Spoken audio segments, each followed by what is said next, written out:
né? E a oração da fé só pode ser feita depois que o quê? Que essa fé ela é firmada no nosso coração. Quando você ouve a palavra e Deus tem liberdade de trabalhar, aquela certeza que surge é fé.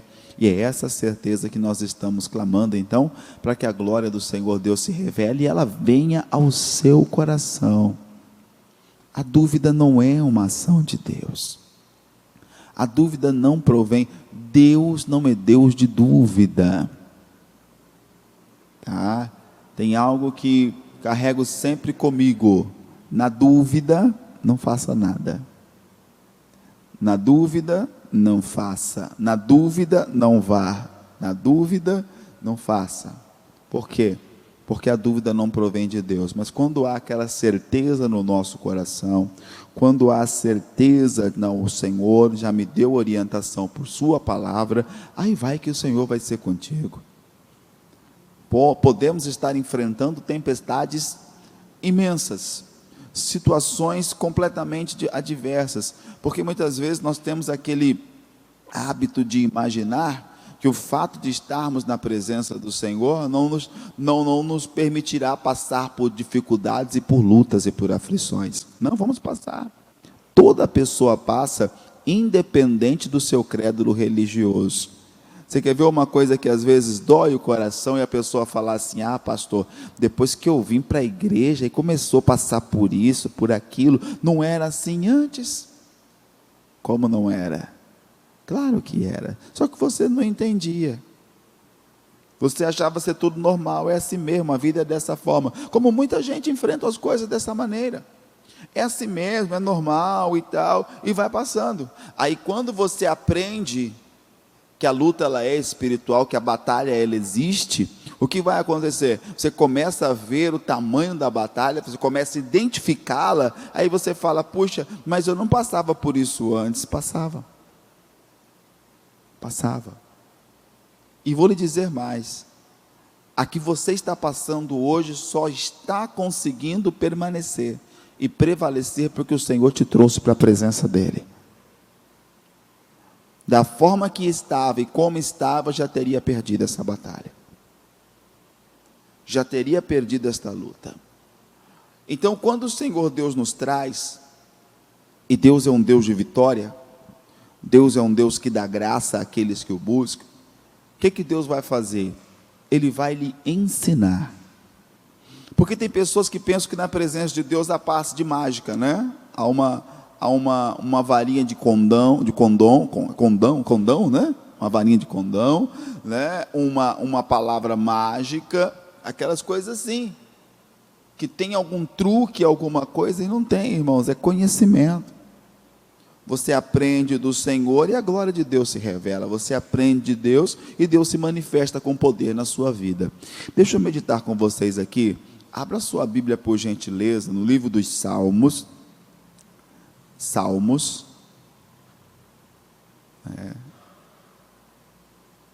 119, verso 7. Salmos 119, verso 7.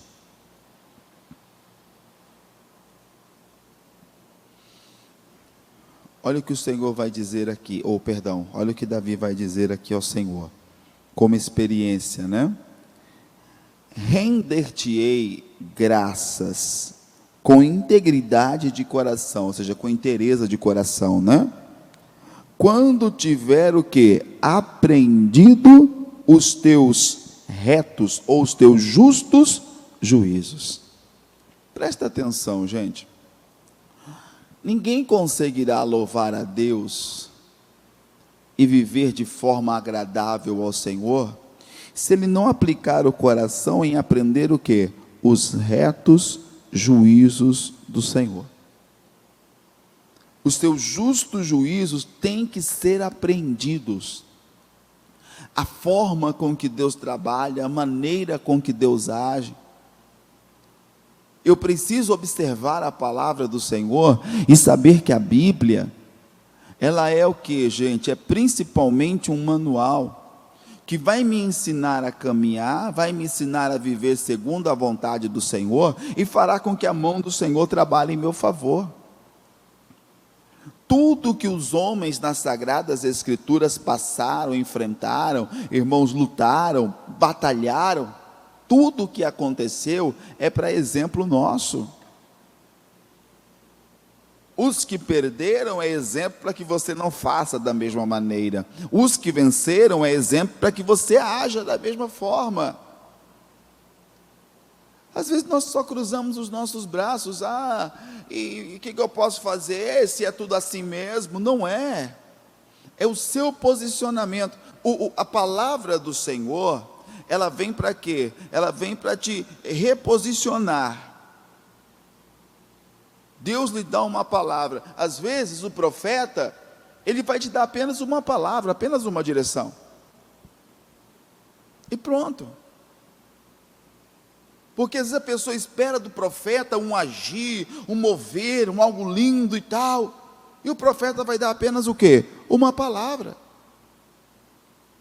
Um dia você lembra o caso do Naamã, né? Eu estava comentando ontem, Dona Mari pregou para a gente ontem, nossa reunião familiar, a mensagem quem pregou foi Dona Mari, eita glória, e ela estava falando acerca do profeta Eliseu, falando acerca do profeta, que quando o Naamã vai até ele, o Naamã vai com o pensamento, ele vai tocar em mim, vai me fazer uma oração, vai fazer algumas coisas e tal, e Eliseu nem atende ele. Eliseu lhe dá uma palavra. Sabe o que acontece com muita gente?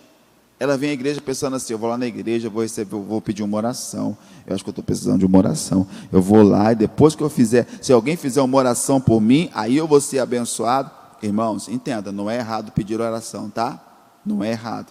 É que eu estou dizendo que muitas vezes a orientação, a palavra, o que é dito que vai mudar a sua história, vai te reposicionar, vai te colocar no caminho, às vezes a pessoa não ouve.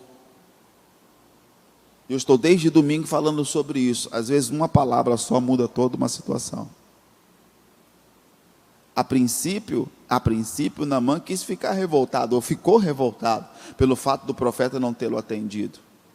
Mas ele já tinha uma palavra, ele já tinha uma orientação, ele já tinha um direcionamento. Quantas vezes o Senhor já nos direcionou, mas nós não atentamos muito. E aquilo veio para quê, gente? Para direcionar ele, você vai fazer isso. Então, pastor, mas eu acho que aquela água do Jordão tinha alguma coisa, né, de abençoado, alguma coisa mística. Não. O que tinha ali, irmãos? O que tinha ali? Tinha algo chamado obediência. Por quê? Você lembra o que o Naamã falou?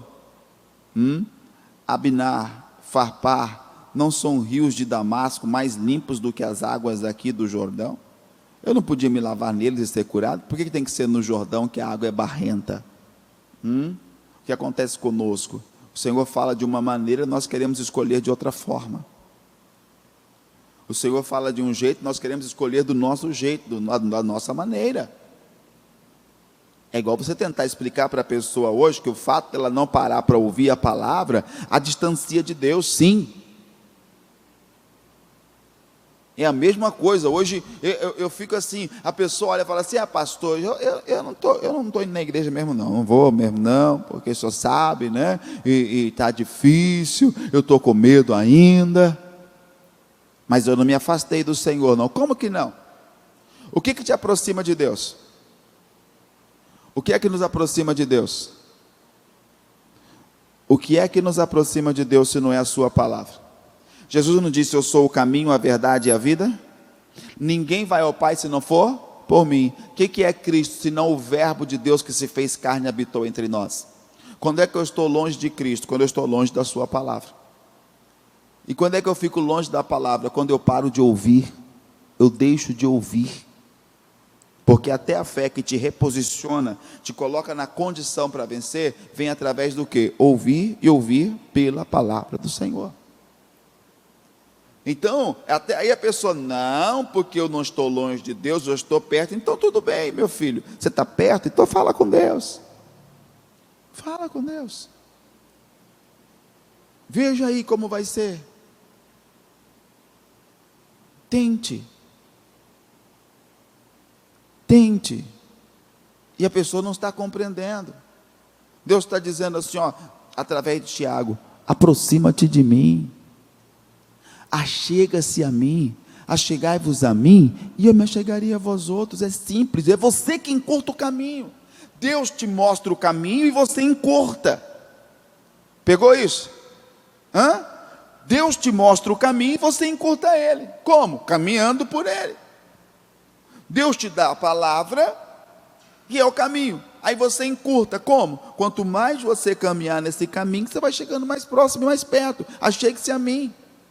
Deus não é um Deus que se esconde. Deus não é um Deus que está escondido. Então tem algumas coisas que nos fazem o quê, irmãos? Perder a visão do justo caminho do Senhor. Tem algumas coisas que nos fazem perder a visão dos justos caminhos do Senhor Deus. Como por exemplo, um exemplo.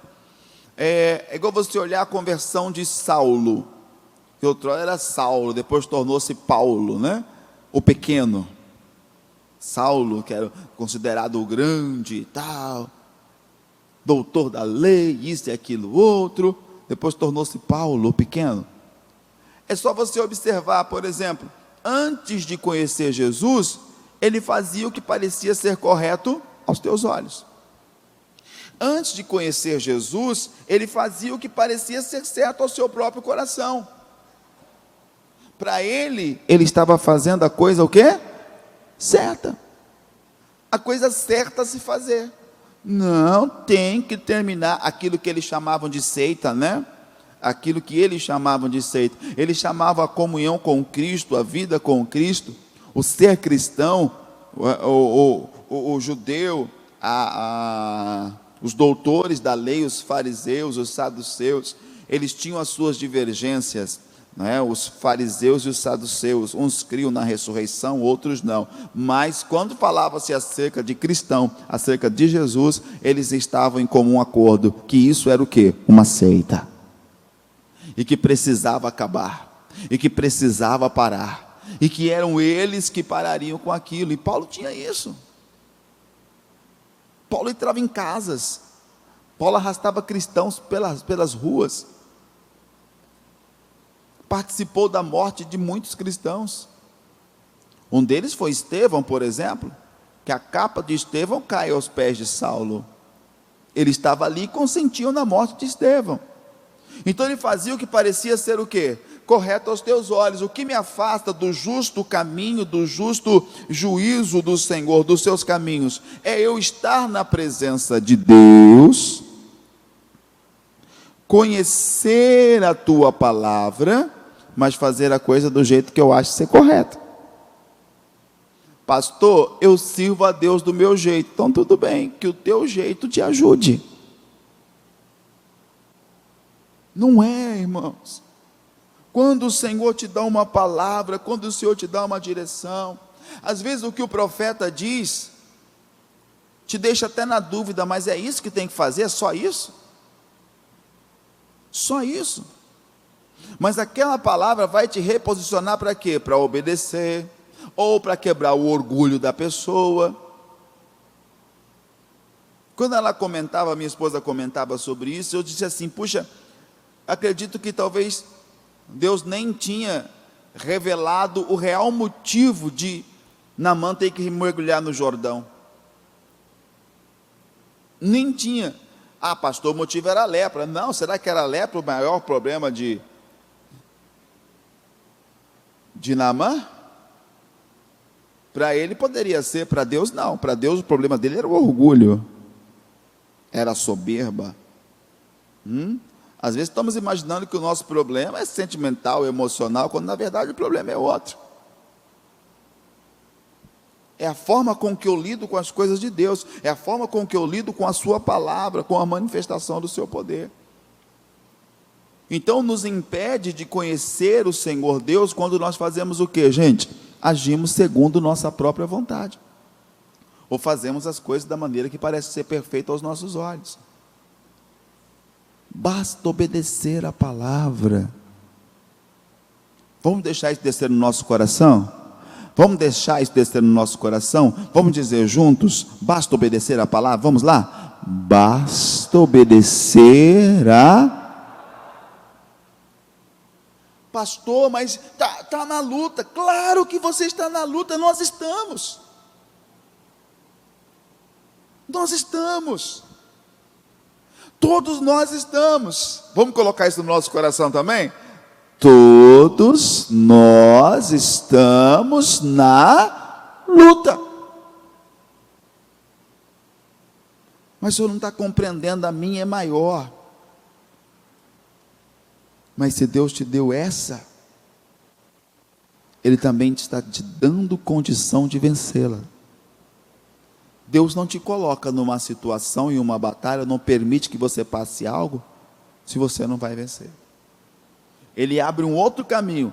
Lembra quando Ele tirou o povo da terra do Egito? Na visão do Moisés, ele tinha que passar pela terra dos filisteus, que era um caminho mais curto. Mas Deus manda ele mudar e passar caminho do Mar Vermelho. Qual era o pensamento de Deus? Esse povo vai ver a guerra diante dos filisteus e vão voltar para o Egito. Eles não estão prontos para nenhuma batalha ainda. Vai para o caminho do mar. E depois Deus teve que o quê? Abrir caminho para o povo passar. Eu vou te dizer uma coisa, ainda que Deus tenha que ter mais trabalho conosco, Ele vai ter mais trabalho com você, mas não te fará passar por caminhos pelos quais você ainda não pode vencer. Então, se eu tenho que contornar uma situação, contorne, ouça a Deus. É essa pressa, essa ansiedade, essa coisa, eu quero ver acontecer, tem que acontecer, e tal, e isso e aquilo, eu não aguento mais. Não aguenta mais o quê? O que eu estou passando, o que eu estou enfrentando, o que eu estou vendo na minha vida. Pois é, tudo isso é a sua ansiedade. Ei, Deus quer trazer a coisa perfeita. Deus quer fazer a coisa, olha, da melhor maneira possível. É igual você pega, vou fazer uma comparação aqui, você pega um automóvel, que está todo detonado, e você leva para uma oficina, o mecânico vai olhar e falar, olha, tem chapeação também, eu não faço esse serviço aqui, tem que mandar para chapeação, tem outra coisa e tal. E aí, dentro de 10 dias, você resolve o quê? Eu tenho que viajar com esse carro. E o mecânico fala, olha, não está pronto, é muita coisa, tem peça para chegar ainda, algumas nós não encontramos. Não, monta aí, monta, eu estou com pressa, eu quero, eu preciso, eu quero, monta esse aí mesmo. Rapaz, não, monta. Ele vai falar o quê? Tudo bem, quer que eu monte? Eu vou montar. Ele vai montar. Aí você entra no carro para ir embora. Até onde você vai com esse automóvel?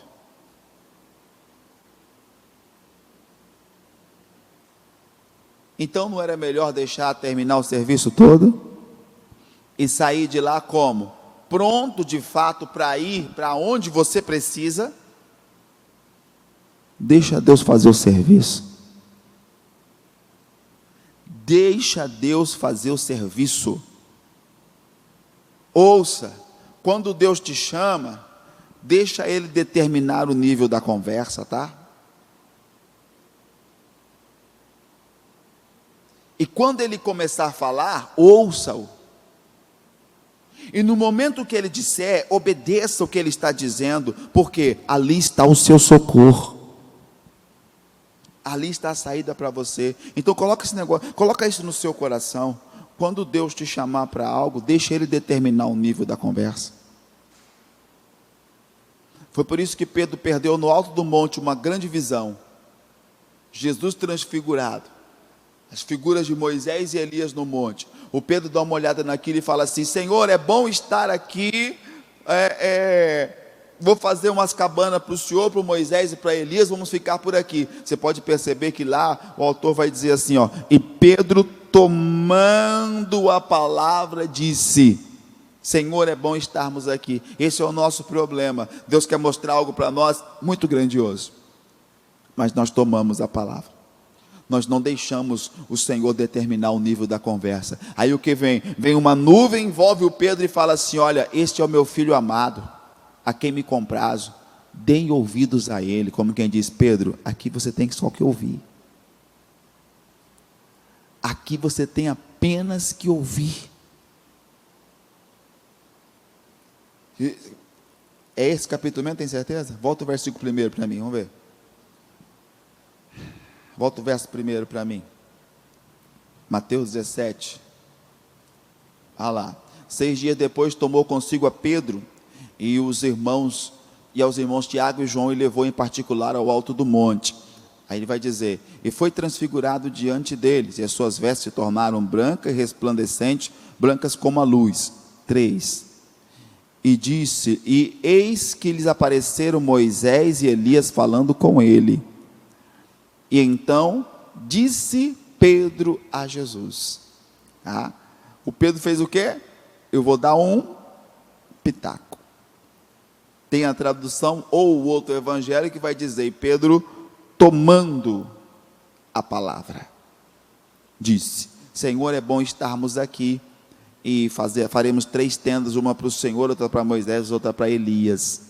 Versículo 5, falava ele ainda quando uma nuvem luminosa o envolveu, e eis que vindo da nuvem uma voz que dizia o quê?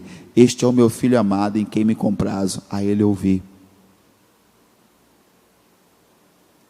Por isso que a Bíblia nos ensina que o quê? Chegar-se para ouvir é melhor do que oferecer sacrifício de todos. Nós temos uma dificuldade muito grande em ouvir. Queremos falar. Pode perceber a sua oração.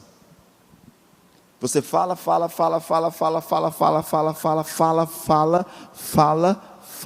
e fala. Quando você termina de falar, você fala amém e sai andando. Amém, Senhor, muito obrigado. E vira as costas e sai andando.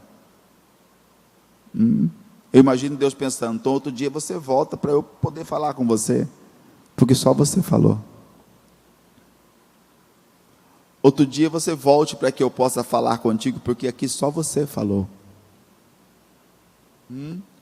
Temos muita facilidade em falar, mas dificuldade, gente, em ouvir.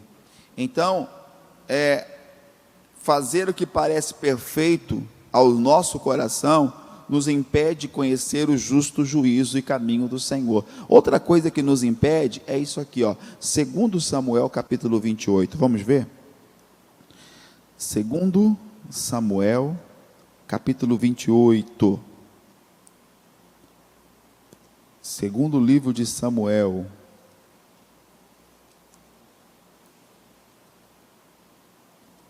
capítulo 28.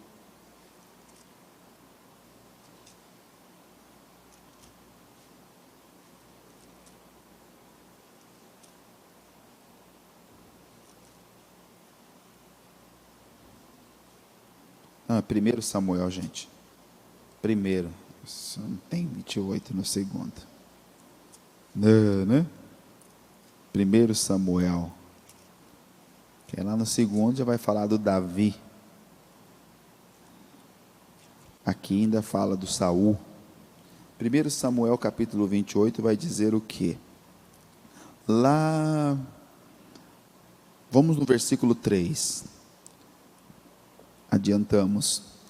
Já Samuel era morto, e todo Israel o tinha chorado, e o tinha sepultado em Ramá, que era sua cidade. Saul havia desterrado os médios e os adivinhos. Ajuntaram-se os filisteus e vieram acampar-se em Sunem. Ajuntou Saul todo Israel e se acamparam em Gilboa. Vendo Saul o acampamento dos filisteus, foi tomado de medo, e muito se estremeceu o seu coração. Consultou Saul ao Senhor, porém o Senhor não lhe respondeu, nem por sonhos, nem por Urim e nem por profetas. Urim era um costume sacerdotal, tá? Então disse Saul aos seus servos: apontai-me uma mulher que seja médium, para que me encontre com ela e a consulte. Até aqui para nós já vai resolver. Presta atenção. Saul orou ao Senhor, e Deus não lhe respondeu. Por que Deus não respondeu Saul, gente? Por que Deus não respondeu Saul? É isso que eu preciso saber, é isso que você precisa ver. Por que a minha oração não foi respondida? O Saul não estava bem com Deus. O Saul já não obedecia ao Senhor. O Saul já não dava ouvidos à voz do Senhor. Quando ele orou, a sua oração não foi respondida. E o que fez com que ele perdesse de vez o juízo, ou o justo juízo do Senhor? Porque como a sua oração não foi respondida como ele queria, ele já tinha o quê? Uma outra alternativa.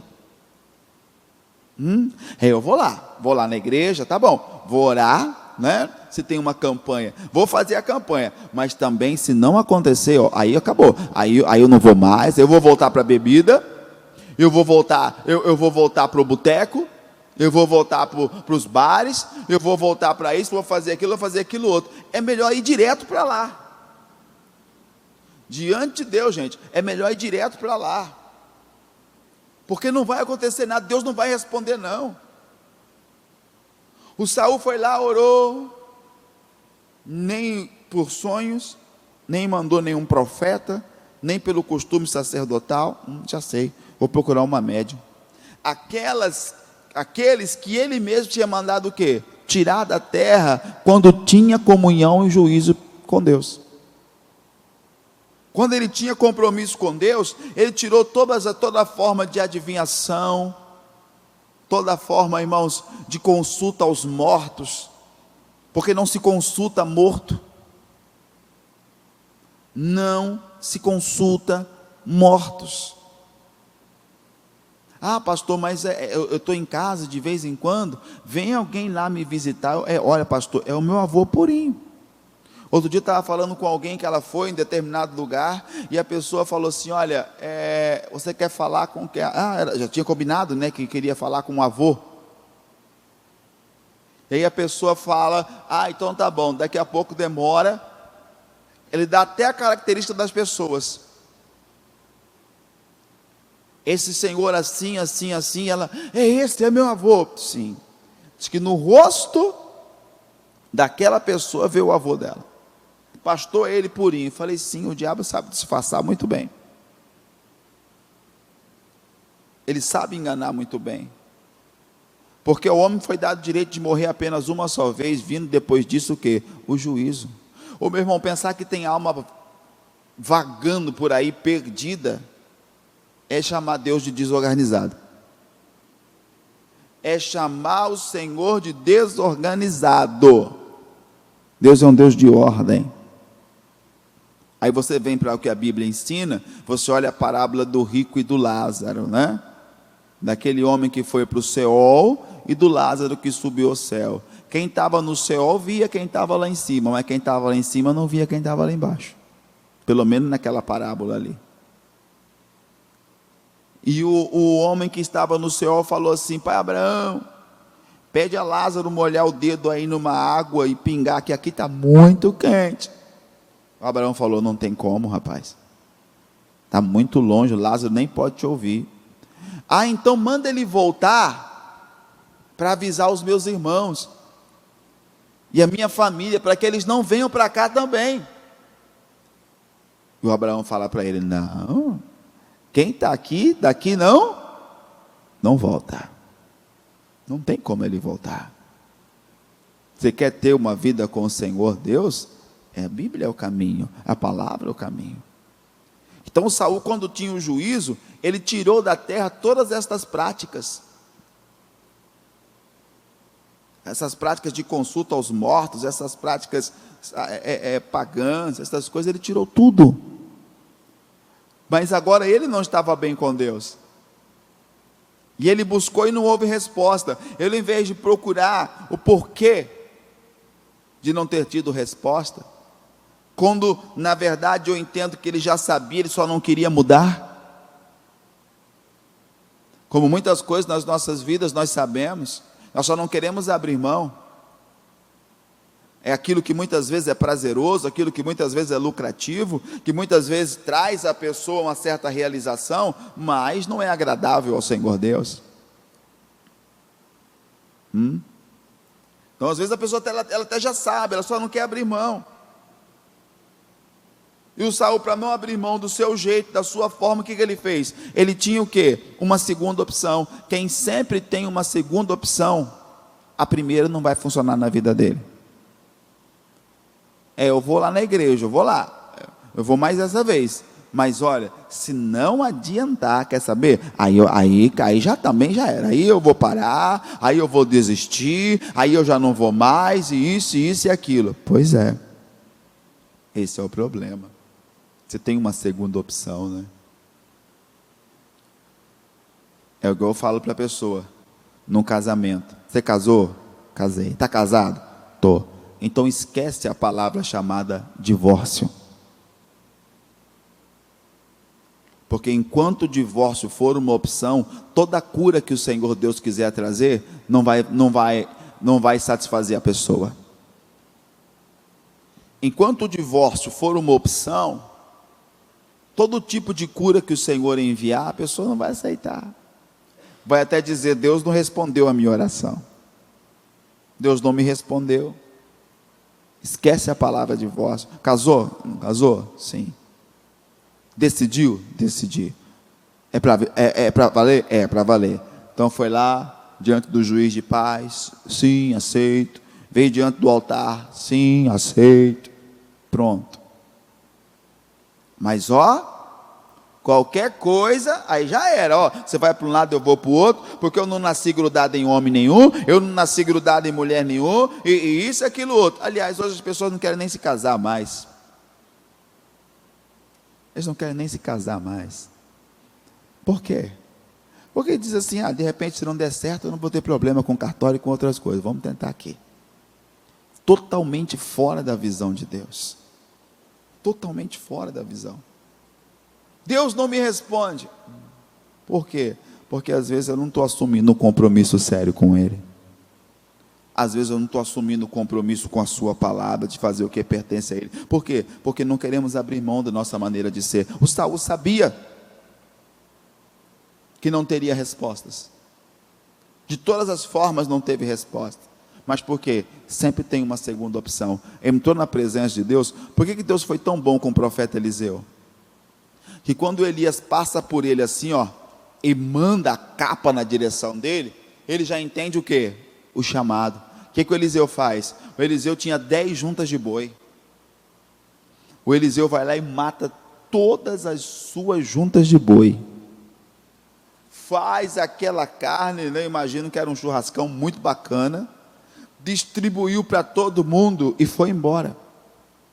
Mas por que ele matou o boi? Muitos diriam assim: Eliseu, não faz isso não, isso é uma garantia para você. Se lá não der certo, você volta para os bois.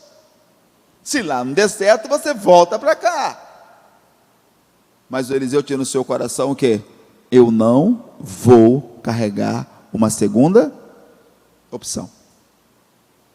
Deus me deu uma direção, é nessa que eu vou ficar. Deus me deu uma direção, é nessa que eu vou permanecer. Deus me deu uma orientação, é nessa que eu vou continuar. Toda pessoa que tem uma segunda opção, ele perde a visão do justo juízo do Senhor. Não consegue nem entender o que Deus está falando com ele. Então tira isso, essa segunda opção. Outra coisa, para nós terminarmos aqui. 2 Samuel, agora é 2 Samuel. 2 Samuel capítulo 24. 2 Samuel capítulo 24. Davi fez algo que não agradou o Senhor. Ele numerou o povo. Ele numerou toda a congregação. E aí depois veio sobre ele um terrível castigo. Uma terrível dor. E aí o que acontece? Aquilo precisava parar. E para parar, quantas vezes nós sabemos que estamos passando por algo que é uma colheita de uma semente que foi lançada?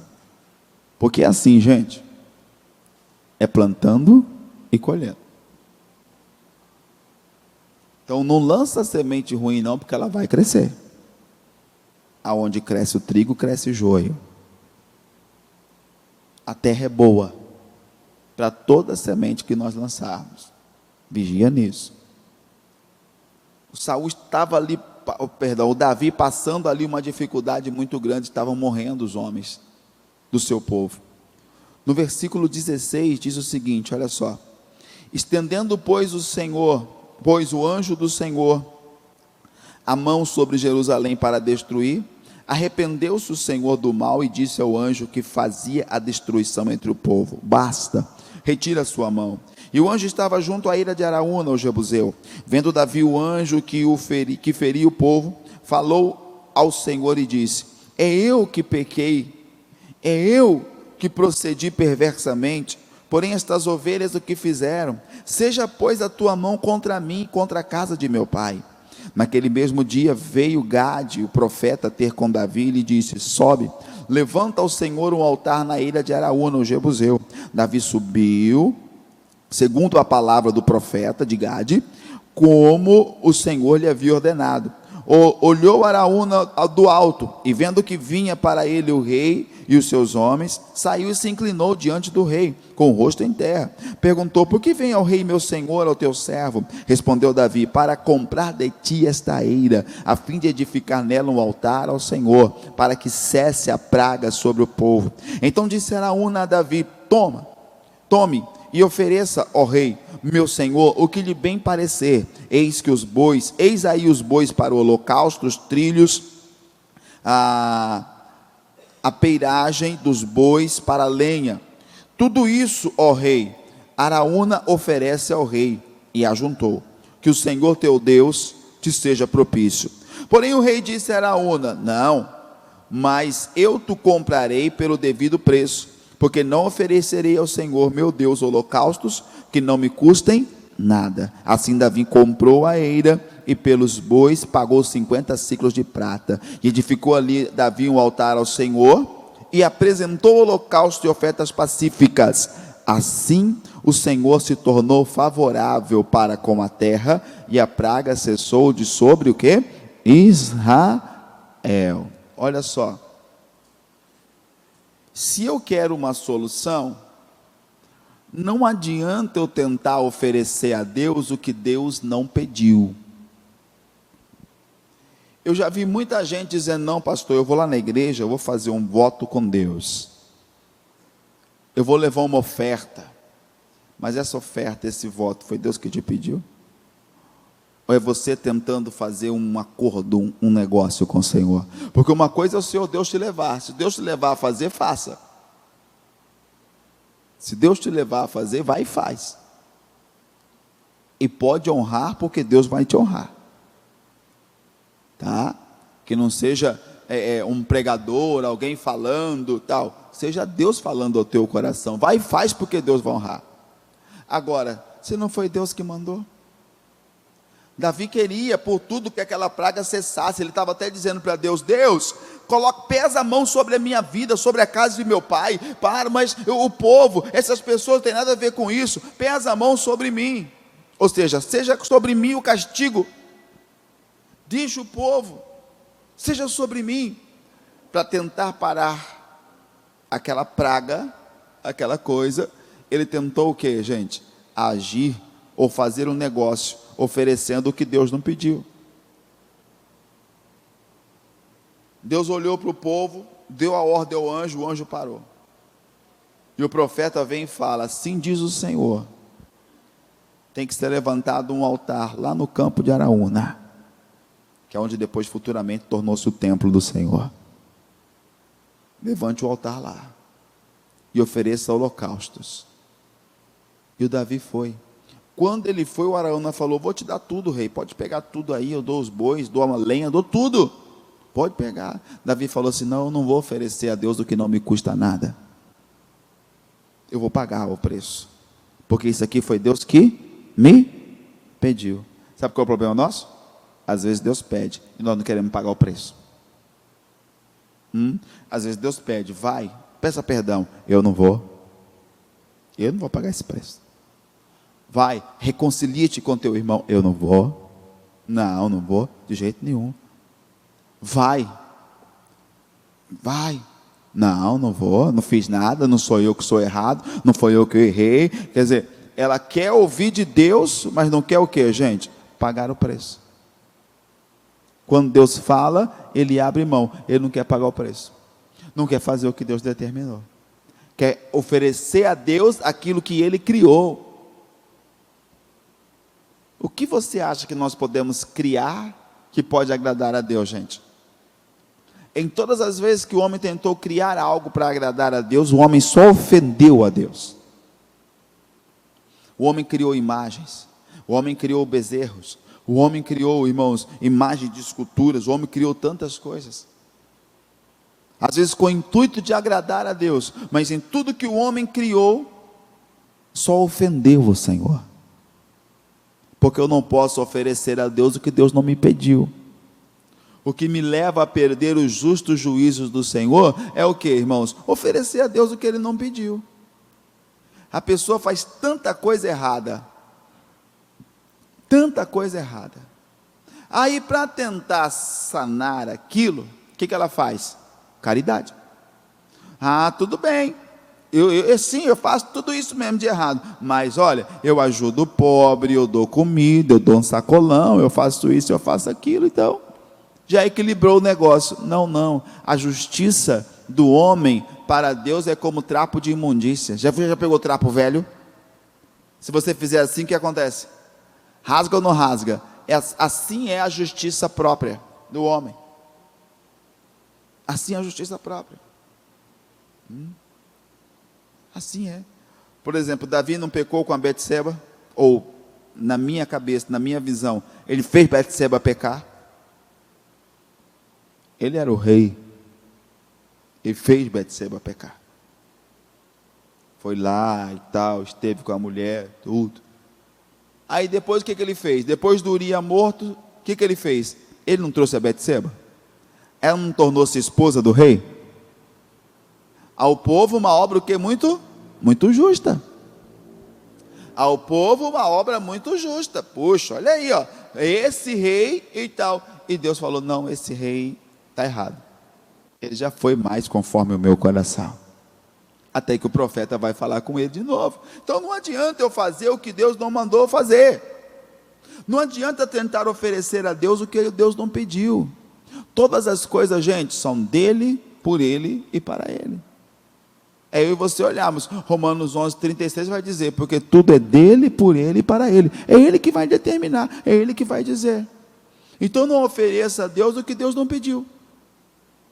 Não tente negociar com Deus com algo que é seu. Não há nada meu, seu, nosso, irmãos, que agrade a Deus. Pastor, eu tenho que fazer alguma coisa para atrair a presença de Deus. Deus já fez, colocou na sua vida o Espírito Santo. O Espírito Santo já atrai a atenção do Senhor. Eu não preciso fazer alguma coisa para atrair a atenção de Deus. Eu tenho que orar? Sim, é meu dever orar, clamar, buscar, porque tudo isso está o quê? Estabelecido pela tua palavra, são justos juízos do Senhor. Então não preciso fazer alguma coisa para atraí-lo. Há algo em nós que ele mesmo colocou para atrair a sua atenção. Então pronto, meu irmão. Quando clamamos, quando oramos, quando louvamos na direção do seu Espírito, atraímos a atenção do Senhor. Agora, quando assim não fazemos, aí nós não conseguimos atrair a sua atenção. Então dê direção, dê a vida ao Espírito Santo. Por isso Davi estava dizendo o que, gente? Louvar-te-ei com um coração inteiro e pleno, quando? Quando eu conhecer os teus justos juízos. Se nós não nos interessarmos em conhecer os justos juízos do Senhor, os justos caminhos do Senhor, sabe o que vai acontecer? Vamos passar muito tempo aí, parados, orando até, clamando, com a nossa forma evangélica, né, de ser, mas não vamos, irmãos, ter o coração sincero, ou o que Deus quer que nós tenhamos, né? Olha aí, ó, eu te louvarei de coração sincero. Essa tradução é muito boa. quando aprender as tuas justas ordenanças. Quando eu aprendo, isso o quê? Vai realinhar o meu coração. Tá? Vai reposicionar a pessoa. Você aprendeu aquilo, vai te reposicionar. Vai alinhar você, o coração e a vontade de Deus. E aí o que vai acontecer? Aí eu conseguirei o quê? Fazer conforme a vontade do Senhor Deus. Eu teria um coração sincero diante dele. Caso não, eu posso até tentar. Tem muita gente tentando agradar a Deus. É só você olhar na Bíblia. Tem muito. Olha, eu tenho o caso do rei de Jeroboão. Ele não entrou no templo ali para queimar incenso? Não, esse foi Uzias. Mas Jeroboão não levantou um altar para o Senhor lá na capital de Israel, que no tempo era Samaria? Levantou um altar para o Senhor e tal. Esse aqui é o altar do Senhor. Ele estabeleceu os sacerdotes. Era para Deus, não era para Deus? E Deus manda um profeta lá de Belém, lá de Judá. De Belém não, de Judá. E vem, o profeta vem, lá de Betel. Vem o profeta de Betel e profetiza contra o quê? Contra aquele altar. Deus não estava se agradando. O altar fendeu, a cinza derramou. Aí tem o caso do rei Uzias, que era um rei já muito poderoso. Pega o incensário e entra no templo, no templo ali para quê? Para queimar incenso ao Senhor. Não era para Deus que ele estava fazendo? Mas Deus aceitou aquilo? Não aceitou. Por que Deus não aceitou? Porque Deus não pediu isso para o rei. Rei, seu lugar é lá, rei. Reina. Aqui é o lugar de quem? Do sacerdote. Não é difícil entender isso. Rei, fique no seu lugar. Esse é o lugar de quem? Do sacerdote. É igual você olhar a pessoa hoje e falar assim, não, para que eu preciso de um pastor? Todo mundo é pastor, né? Todo mundo é dono do seu próprio caminho. Não, para que eu preciso de ir na igreja? Para quê? Para que igreja? Para que e tal? Eu queimo incensário na minha casa aqui mesmo. Pois é. Vai fazendo sem a orientação correta, sem a visão correta, sem a direção correta. Estou fazendo para Deus. Deus só recebe aquilo que Ele pediu. Então essas coisas fazem o quê? Nos faz perder a visão e esquecemos o justo juízo do Senhor. Nunca alcançaremos esse coração sincero. Mas se eu começar a observar os teus caminhos, andar segundo a tua vontade, esquecer uma segunda opção, oferecer a Deus só o que Deus está pedindo, meu irmão, isso vai moldando, reposicionando o teu coração e vai fazendo o quê? Sincero e agradável para a glória do Senhor Jesus. Digam amém, gente? Porque tudo que o Senhor Deus busca em mim e você é o quê? É o quê? Cria em mim, ó Deus, um coração puro. Renova-me com o espírito reto e inabalável. Esse mesmo salmo, Davi vai dizer o quê? Porque sacrifício aceitável ao Senhor é um coração quebrantado. O espírito quebrantado não rejeitará o Senhor. Então, sacrifício aceitável a Deus é esse coração que foi realinhado. Esse coração que foi reposicionado à vontade dEle. É isso que o Senhor Deus espera encontrar em mim, encontrar em você, para a glória dEle mesmo, em nome de Jesus. Digam amém, gente. Glória a Deus. Fiquem em pé, por gentileza, é hora de orar. É hora de orar. Eu espero que você tenha compreendido, porque nós oramos a Deus e buscamos para lutar para trazer uma mensagem para você. Deus, o que a tua igreja precisa? O que a tua igreja necessita? Mas aí muitos fazem igual Naamã. Não, eu quero que o profeta faça desse jeito. Mas será que é assim que vai funcionar? Às vezes o profeta só vai dar a direção. Faça isso. Vai lá e faz. Vai lá e faz. Crede no Senhor teu Deus, estareis seguro. Crede nos teus profetas e prosperareis. Então, às vezes o Senhor só vai dar pelo profeta o quê? Uma direção. E se nós seguirmos a direção, alcançaremos o melhor do nosso Deus, em nome de Jesus. Nós precisamos realmente sacudir o inferno, gente. Sacudir o inferno. enquanto oramos, Deus vai fazendo assim, raio-x, né? E passando e tirando toda a ação do mal. Aí é hora de tomarmos posse da nossa bênção e tomarmos posse do nosso milagre. Todos que estão bem, digam graças a Deus. Glória a Deus, amém? Então, sente-se que eu já vou terminar, em nome de Jesus. Os meus amigos de casa, Deus abençoe vocês. Só quero lembrá-lo que amanhã, às 19 horas, aqui na Igreja Internacional da Graça de Deus de Sinop, temos o encontro JQV, dos jovens que vencem na graça, às 19 horas, e domingo comigo aqui, com todos os nossos irmãos, amigos, obreiros, queridos em Cristo Senhor Jesus. Se você quer participar, esteja conosco, 8 da manhã e às 18 horas, aqui na Igreja Internacional da Graça de Deus, Situ, Avenida das Figueiras, 991, no centro de Sinop, tá bom? Amigos de casa, Deus abençoe e fique na paz, em nome de Jesus.